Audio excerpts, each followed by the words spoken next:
নমস্কার বন্ধুরা, শিবানী কিচেনে আপনাদেরকে স্বাগত। আজকে আমি পেয়ারা মাখা করব। এই পেয়ারা মাখা করার জন্য এই দেখুন, প্রথমে এই মুন্ডিটাকে ভালো করে ছুরি দিয়ে কেটে নেব। বন্ধুরা, পেছন দিকটাও ঢাকের মতন কেটে নিয়েছি, যাতে এটা ঢাকের মতন বসে থাকতে পারে, দেখেছেন?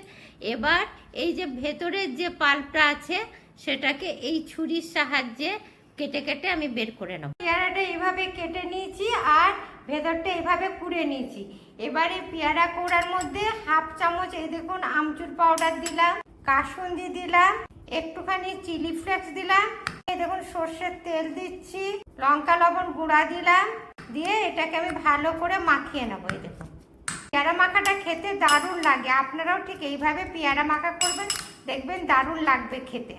এবার দেখুন, লঙ্কা লবণ ভাজা গুঁড়ো করেছিলাম সেটা ছড়িয়ে দিচ্ছি, দিয়ে পেয়ারাটাকে এইভাবে দিয়ে দিলাম। এই দেখুন, আর এই দেখুন, এই যে পেয়ারা শাঁসটা মাখা করেছি, এবার এর মধ্যে এটা দিয়ে দিচ্ছি, দিয়ে এইটাকে ভর্তি করে দিলাম।